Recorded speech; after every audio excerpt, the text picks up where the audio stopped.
¿qué tal? Mi nombre es Rocío, estudiante de la maestría en inteligencia artificial. El día de hoy tenemos el honor de la presencia del doctor Pablo Noriega en esa nueva etapa del canal Entre la vida y la academia, historias del éxito en la computación. Hola, doctor Pablo, muchas gracias por aceptar esta invitación. Al contrario, gracias a ustedes, Rocío.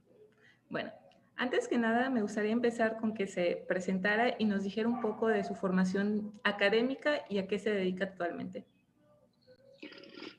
Eh, a ver, yo tengo una historia muy oscura, Ujú, porque empecé estudiando actuaría, que son como matemáticas aplicadas a seguros y a finanzas y estas cosas, ujú. y luego me dediqué a hacer diferentes cosas. Las diferentes cosas que fui haciendo, después de algunos años de andar circulando por el mundo, estudiando matemáticas, trabajando en cosas de computación, interesándome por filosofía, me di cuenta que al final de cuentas todo eso se sintetizaba en lo que la gente decía que era inteligencia artificial. Ujú. Entonces empecé a hacer cosas que tenían que ver con inteligencia artificial eh, y después, eh, por diferentes aventuras, fui burócrata Ujú. durante algún tiempo y finalmente decidí sacar mi doctorado ya cumplidos los 40 años en inteligencia artificial. Vine a estudiar a la Universidad Autónoma de Barcelona, trabajé realmente en el Instituto de Investigación en Inteligencia Artificial, que depende del Consejo Superior de Investigaciones Científicas. Allí hice mi tesis doctoral y allí trabajo actualmente.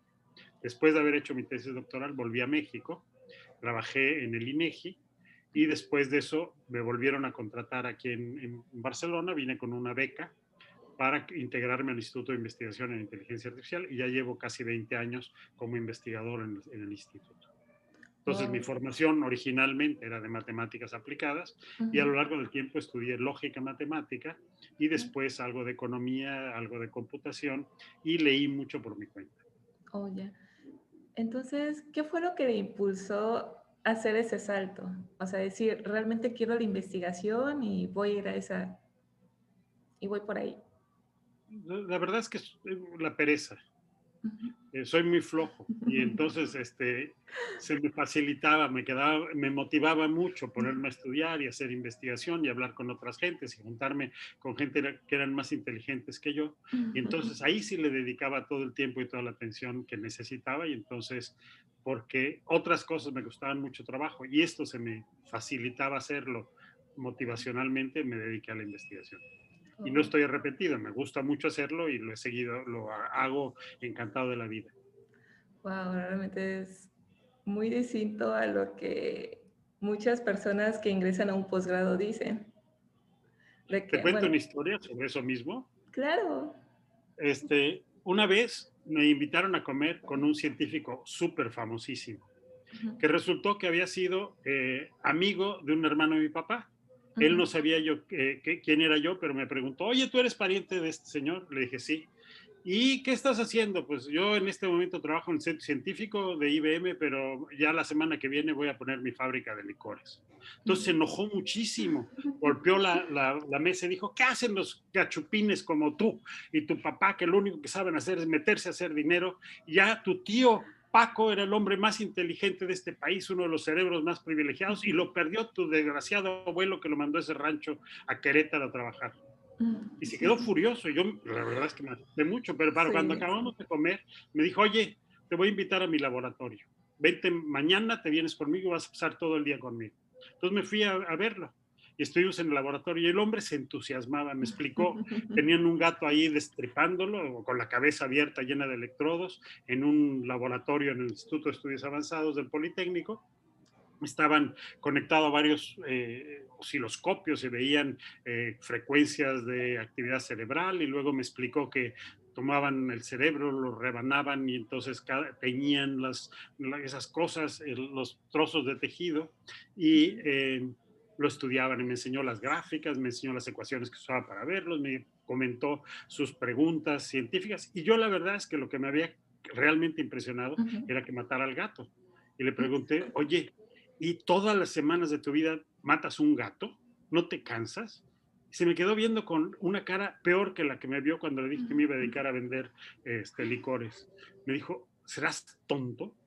¿Tú Ujú. crees que si no me fascinara lo que yo hago, me hubieran dado los premios que me han dado en todo el mundo y yo sería ahora uno de los científicos más, me lo dijo bien, pero yo digo, como si fuera uno de los científicos más reconocidos del mundo, con el Sí, premio Príncipe de Asturias, con no sé cuántas cosas, y me cayó el 20 en ese momento de que realmente lo que te hace un buen investigador o te hace un buen abogado o te hace un buen padre de familia es porque realmente te motivas y estás sí, entusiasmado con lo que estás haciendo. Y es una suerte poderse encontrar con lo que a uno lo puede motivar y una suerte también el poder conseguir que uno poder vivir dedicándose a esas cosas. Entonces, contestando tu pregunta, me impulsó a hacer investigación, el que no se me daba bien hacer otras cosas, y el que esto sí se me daba bien y que me daba todos los ánimos, o me sigue dando los ánimos, para levantarme cada día con ganas de ir a trabajar. sí, sí, sí, sí. Ahora, otra pregunta que me causa curiosidad. ¿Cómo llegó a España? Estando Eh, tanto tiempo en México, ¿cómo decidió irse al extranjero? bueno, porque eran épocas más difíciles de las que hay ahora en México, entonces no había muchas opciones de estudiar posgrados en México en inteligencia artificial propiamente. Entonces Sí, sí. pensé que me convenía tratar de estudiar el doctorado fuera de México y de las opciones que había, yo ya a los 40 años yo ya conocía bastantes opciones y vi que quería un lugar en donde pudiera trabajar con gente que fuera más lista que yo y con el que tuviera suficiente confianza. Entonces yo conocía bastante bien al grupo de los de Barcelona, de este grupo en el que estoy ahora, Sí, porque desde hacía años el doctor Negrete y los otros fundadores de la Sociedad Mexicana de Inteligencia Artificial y yo sí. habíamos tenido mucho contacto con esta gente.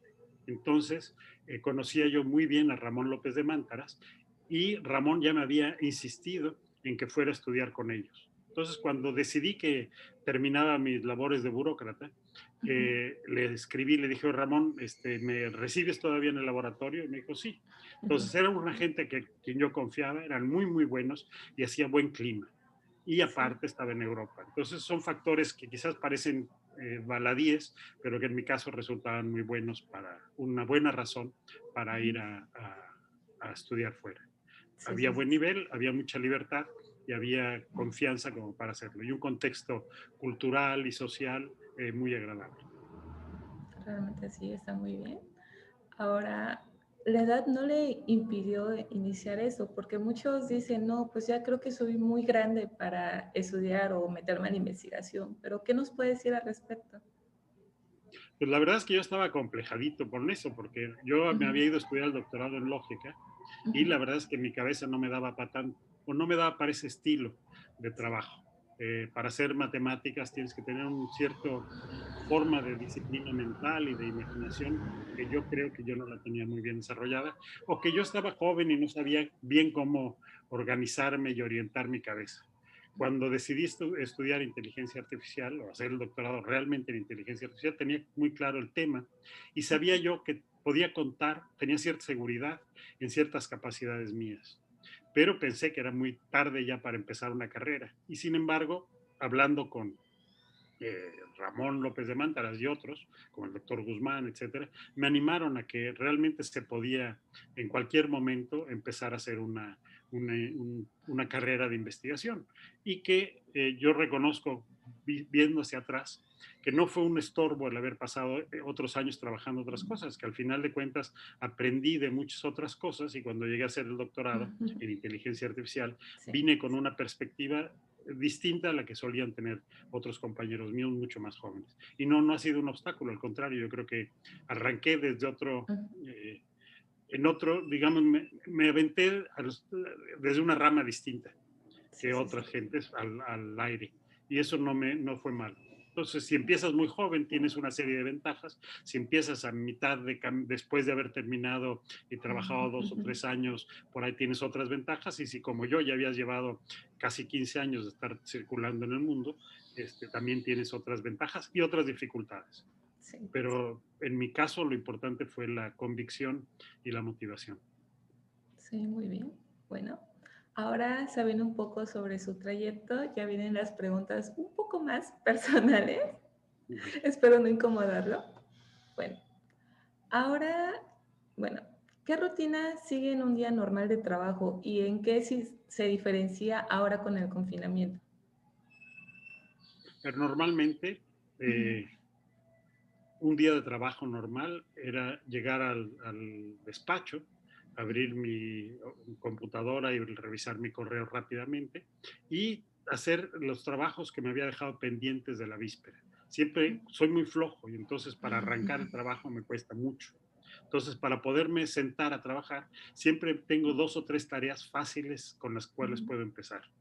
En el instituto era un ambiente maravilloso, entonces yo solía llegar a las 8:30, 9 de la mañana, y a las 10 bajábamos todos a tomar el café. Entonces, los diferentes investigadores, que no éramos muchos, éramos en ese momento y seguimos siendo menos de 40, nos juntamos a tomar el café y ahí en esas reuniones de las 10 de la mañana nos enterábamos de todo. No necesitaba haber reuniones departamentales demasiado complejas, ahí sabíamos qué quería hacer cada quien, cuándo tenían que viajar, etcétera. Y a las 11 a más tardar, normalmente 10:30, ya regresaba a hacer mis cosas. Si tenía que estar escribiendo alguna cosa, entonces retomaba alguna tarea sencilla de lo que tenía que hacer para escribir y escribía hasta la 1 de la tarde que salía a comer. Si no, tenía o que hacer algunas labores administrativas que prefería hacerlas después de comer y recibir estudiantes con los que estaba trabajando o juntarme con otros investigadores. Entonces, la mañana trataba de ser productivo de las 10:30 a la 1, tratando de hacer cosas yo solo, y en la tarde trataba de hacer las cosas que me daban flojera, como la parte de redactar una solicitud de dinero, o poner en limpio las publicaciones, o actualizar la página web, o programar alguna cosa, o las reuniones de trabajo con estudiantes o con otros colegas. Mucho del tiempo de investigador pues, que nos pasa a todos son tareas que no nos gustan del todo, pero que nos permiten esa libertad de poder hacer las cosas que realmente nos gustan. La rutina de trabajo era más o menos así. Yo terminaba de trabajar eso a las 6:30 o las 7 habitualmente y bajaba a casa. Mi despacho estaba, o la universidad donde está el campus, donde está el laboratorio, está más o menos a 45 minutos de mi casa, en tren o en coche. Entonces, era eso, llegando a casa, cenar, convivir con mi esposa, a veces ver la televisión, a veces leer alguna cosa, a veces ir al cine o ir a cenar por ahí. Entonces la vida no termina la vida académica al llegar a casa muchas veces, pero en general es una vida cómoda, sin la presión que uno puede tener en otros lugares. No quiere decir que no haya presiones de trabajo en el día común. Con el confinamiento las cosas han cambiado mucho. Mi esposa da clases, con lo cual ella está parte de la semana con clases en línea y tiene algunas sesiones presenciales, pero durante muchas semanas nuestra hija no ha tenido escuela. Y es una niña con discapacidad y entonces necesitamos atenderla mucho tiempo. Entonces ha habido meses en donde yo estoy en casa y si no consigo alguien que me venga a echar una mano con la niña, me dedico a cuidar a la niña. Y cuando la niña está pudiendo ir al cole, yo normalmente la dejo en el autobús a las 9 de la mañana, ella regresa a las 5 de la tarde y en medio me dedico ratos a trabajar y a ratos con cosas de la casa. Cuando estaba en trabajo normal, esas labores domésticas se hacían en la noche, en la mañana muy tempranito, los fines de semana. Ahora me ocupan más tiempo durante la semana. Sí. No sé qué decir.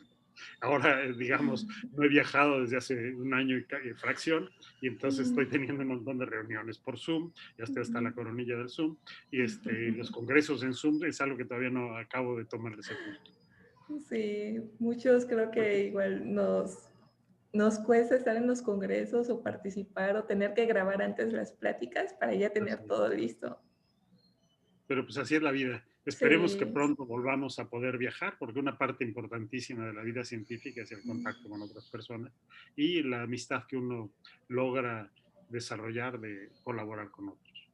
¿Sí? Sí, Y los viajes de investigación o los viajes de visita, los viajes de congresos, son una parte realmente muy grata de la vida del científico. Por lo menos para mí lo ha sido. Sí, para muchos también. Ahora, bueno, a mí me gusta mucho cuando trabajo, me gusta demasiado como que escuchar metal sinfónico o a veces música clásica, pero ¿a usted qué tipo de música le gusta cuando trabaja? Tengo mis autores favoritos y los tengo grabados en mi computadora. Me gustan mucho cosas que puedo borrar de mi mente, que Oh. no les estoy poniendo atención porque las conozco. Entonces tengo unos 8 o 10 discos grandes o grabaciones que me he bajado de Spotify o de lo que Ujú, sea, en donde me gustan mucho las cosas de Bach, ujú. me gustan muchísimo las cosas de Satie y las de Debussy. Y me gusta el cello. Y entonces las Oh, cosas que oigo tienen que ver o con el cello, que de alguna forma el, eh, el tipo de sonido lo puedo borrar cómodamente de la mente, o los otros tienen unas cadencias relativamente suaves y entonces me borran todo el ruido exterior. Aunque en la práctica una de las cosas que más disfruto es trabajar en los cafés o en los oh. restaurantes muy ruidosos, porque parece como que el ruido me permite concentrarme más. Entonces disfruto el irme a tomar un café a la cafetería donde hay cientos de gente y ruido de Ujú. platos y esas cosas, solo Oh, para trabajar ahí. sí, sí, sí. Y me Otra sorprende. cosa que no sé si sea buena o mala, es que muchas veces cuando ya no tengo que hacer cosas especialmente delicadas, me gusta hacer muchas cosas a la vez. Entonces puedo estar viendo la tele con el radio puesto y con una revista leyendo y después jugando con la computadora al mismo tiempo. Y eso evidentemente es muy poco productivo, pero es supongo que una de las formas que tengo de desconectar. Y eso Sí, me gusta. Y algunas ideas se me ocurren allí. sí, definitivamente. Me sorprendió mucho lo de ir a la cafetería y estar todo el ruido. A muchas personas les parece tedioso estar trabajando con eso. Y supongo que cada quien tiene sus propias Tiene, mañas. sí, Sí. definitivamente. Cada quien tiene un mundo Pero en su cabeza. Ujú, lo que sí, no sé si tu pregunta iba por ahí, pero de las cosas que yo creo que sí me resultan a mí necesarias son momentos de mucho silencio. ujú. Entonces, lo que estoy constantemente tratando de hacer es ser muy avaro con mi atención. Cada Oh, yo vez también. noto que el navegar en Internet me distrae mucho, me requiere mucha atención, contestar correos y contestar encuestas y estas cosas trato de evitármelas las más posibles, desconecto el celular también para poder concentrarme y me gusta caminar. Y Oh, entonces tener el silencio y son los momentos en donde como que el cerebro atacamos. Entonces, si no tengo esos ratos de silencio total, me parece que me vuelvo muy improductivo. Y para eso lo que noto con los años, que cada vez me vuelvo más mañoso y más tonto, la disciplina del silencio y la atención me resultan cada vez más necesarias. sí. ¿Te suena raro? No, definitivamente no. A veces cada quien necesita un pequeño espacio para sí mismo. ¿Cuál es su fin de semana ideal? Mm, Ujú, No, no lo sé, fíjate, no sé. ujú, Hace mucho no me planteo fines de semana ideales. Me gustaba mucho ujú, salir en la mañana tempranita el sábado e ir a algún lugar donde ibas a pasar el fin de semana. ujú, Dormir en algún lugar conocido o no conocido, que tuviéramos posibilidades de hacer caminatas y visitar o algún monumento o ir a la playa o ir a caminar en una excursión y comer rico. Entonces, mi fin de semana ideal sería eso, salir desde el viernes y dormir fuera los 2 días en el mismo lugar. Y si ujú. tuviera una casita de campo, pues ir a mi casita de campo. Si tuviera una casita en la playa, pues ir a mi casita de la playa. Pero si no, por lo menos tratar de salir el fin de semana. En la Sí. práctica muchas veces nos quedamos aquí en la casa, Ujú, entonces el fin de semana, como te decía, se dedica a muchas de las labores domésticas que no se sí. hacen el resto de la semana, como ir al comprar, como lavar la ropa, como cocinar para el resto de la semana, cosas de ese tipo. Sí. Pero el fin de semana ideal sería eso, o sea, tener tiempo para hacer otras cosas de las habituales o el tiempo para leer con calma y en silencio o salir a caminar y hacer algo de ejercicio Mm, leve. Yo no soy muy adicto al ejercicio y entonces lo de la caminata es tan lejos como llego en plan deporte. está bien. Concuerdo con usted con eso. Realmente a mí hacer ejercicio no se me da, pero intento ser muy productiva o dedicarme así de, no, Rocío, debes hacer ejercicio. Es por tu salud. Una pregunta más. ¿Qué personaje real o ficticio le gustaría o le hubiera gustado conocer? Uf, real o ficticio. Ujú, puede ser cualquiera o ambos. Uy, me agarras en curva y con poca imaginación en este momento. Este, Me hubiera gustado conocer al Pato Donald, porque es muy raro y es muy gruñón. Entonces, Sí. si lo sacaba uno de su esquema habitual, podía ser una persona divertida con quien hablar. Pero ya un poco más en serio, yo sospecho que si no me llegara a intimidar mucho, me Ujú. gustaría hablar con Aristóteles.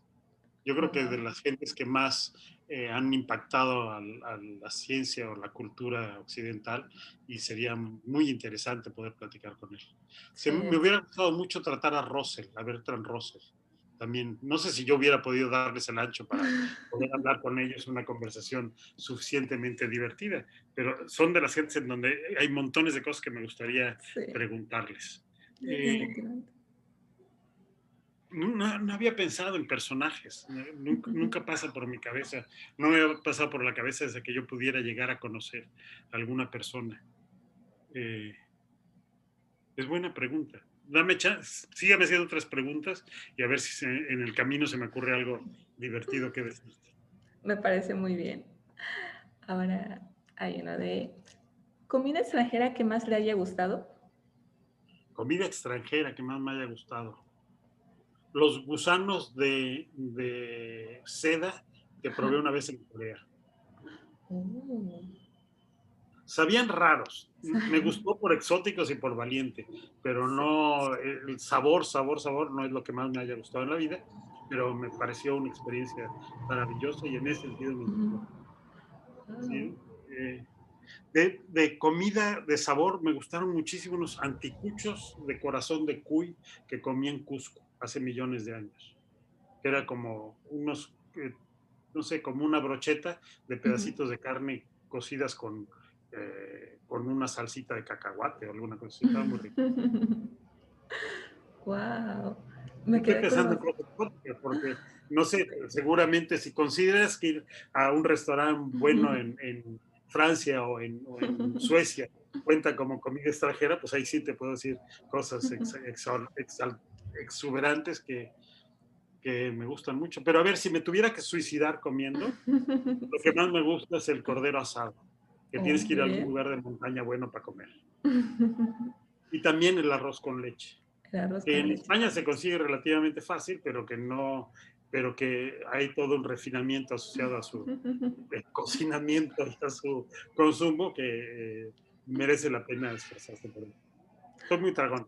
No sé si contarte otra cosa más sensata que esto. No, realmente está bien, porque, o sea, de todos nuestros gustos hay demasiados. O sea, referente a la comida, Pues nos sí. puede gustar de todo prácticamente. Sí. Ahora, algo más de pensar para hacer. ¿Ha tenido A alguna ver. experiencia chistosa, surrealista, paranormal en algún congreso o en cualquier momento de su vida? A ver, chistosa no sé y paranormal no, pero yo creo que hace que no he ido a ningún congreso en donde no me haya quedado dormido en las conferencias. Entonces no sé si es chistoso o no, pero sé que es bastante incómodo para algunos conferencistas cuando no me conocen. Y tengo que ir cuando los conozco a decirles, oye, acuérdate que yo me quedo dormido. No es ninguna crítica con lo que vas a decir, pero me cuesta muchísimo trabajo, si no estoy entendiendo algo bien, no quedarme dormido, y si es algo que entiendo demasiado bien, no quedarme dormido porque no entiendo. No sé si eso Wow. tiene experiencia chiste. Sí. Así cualquier persona investigador que vean ese video, tomen nota, por favor. Sí. Sí, definitivamente, porque si no lo conociera y estuviera explicando y se quedara dormido, me quedaría así de, ¿qué estoy haciendo? Bueno, lo peor que me pasó alguna vez es Ujú, que cuando empezaba la Sociedad Mexicana de Inteligencia Artificial, ujú, organizábamos unas reuniones en las diferentes universidades donde había grupos y ujú, organizábamos una especie de cursos de verano alguna vez. Y uno de los cursos que organizamos lo organizamos en la Universidad de las Américas en Puebla, ujú, cuando uno de los cursos lo daba Warren Grave, otro el doctor Negrete y yo daba otro de lógica. Y el mío duraba, me parece que eran 3 días, ujú. y la víspera del último día nos habían hospedado en las casitas de los profesores de la Universidad de las Américas. Y como siempre había muy buen rollo entre las gentes que formábamos la sociedad y los que iban a los cursos, etcétera, la víspera del último día de mi clase, la víspera la última sesión, nos quedamos cantando hasta las 1500 en la casita donde estaba yo viviendo.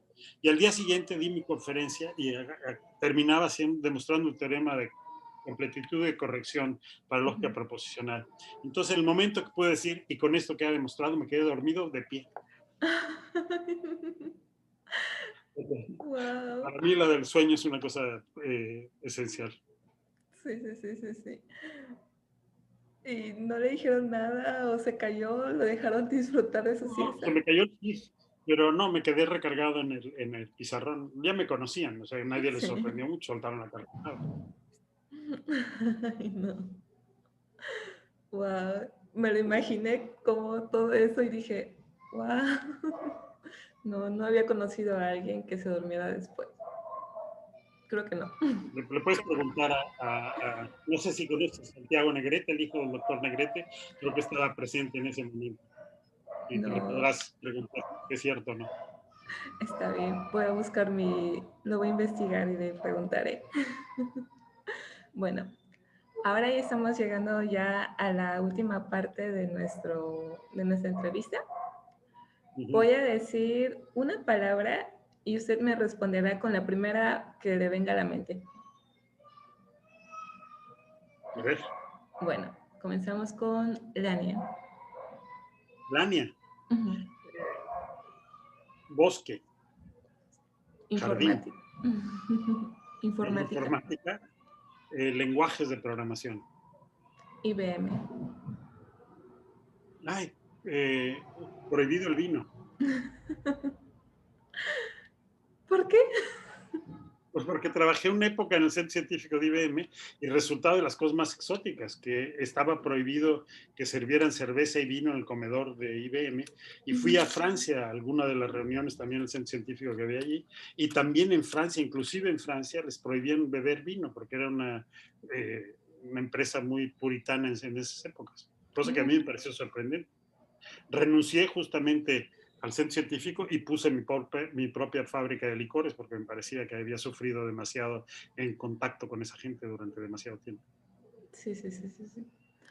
Qué curioso. Realmente no lo sabía, esa parte de la IBM. Bueno, ahora multiagente. El tema básico de la inteligencia artificial. La definición de Stuart Russell y Norvig es, al final de cuentas, inteligencia artificial es diseñar y entender y diseñar agentes inteligentes que perciben y actúan. Ahora, España. Entonces, yo creo que es el paradigma básico de la inteligencia artificial. Sí, definitivamente. ¿Qué más? La última es España. No es Cataluña. Cataluña no es España. Son dos mundos distintos. Uno muy divertido. Demasiado. Bueno, eso sería todo, doctor Pablo. Ahora sigo pendiente con lo que ya pensó qué personaje le gustaría. Ay, se me olvidó pensarlo. No, me gustaría hablar con Cleopatra. Supongo que era una persona divertida. ¿Sí? Y también se me hubiera antojado muchísimo, muchísimo, muchísimo hablar con Adán y Eva. Oh. A ver cómo veían el mundo. Nunca me lo había pensado. Y si realmente los habían expulsado al paraíso. Muy buena respuesta. Realmente no me había imaginado eso. O que alguien hubiera respondido realmente. Tiene que ser cínico para decir estas cosas. No, claro que no. Así, última pregunta que se me acaba de ocurrir. ¿Qué le recomendaría a los jóvenes de ahora para estudiar la investigación o adentrarse a distintas áreas de la inteligencia artificial? Esto va muy en serio. Yo creo que lo más importante es saber pensar. Y para saber pensar, lo que hay que hacer es saber escribir y saber leer. Entonces yo creo que lo que más recomendaría a cualquier persona que quiera hacer ciencia de cualquier tipo es que se esfuerce por aprender a escribir. poner las ideas claras en la cabeza y tratar de transcribirlas por escrito. Es lo que, a mí, por lo menos, y veo que a la mayoría de mis colegas lo que más trabajo nos cuesta es poder escribir bien. Y eso es algo que se aprende. Entre más pronto se aprenda, mejor. Las otras cosas que hay que tratar de ser buena persona. Si no eres buena persona, de nada sirve que haga lo que sea. Y no es fácil ser buena persona. Definitivamente. Esto es lo que recomendaría, ya en serio. Muchísimas gracias, doctor Pablo. Realmente disfruté mucho esa entrevista y espero que este sea el inicio de muchos eventos donde podamos contar con su presencia y batallar un poco con los horarios. Y lo podemos hacer por Zoom, tanto como quieras. Sí. Por lo menos barato.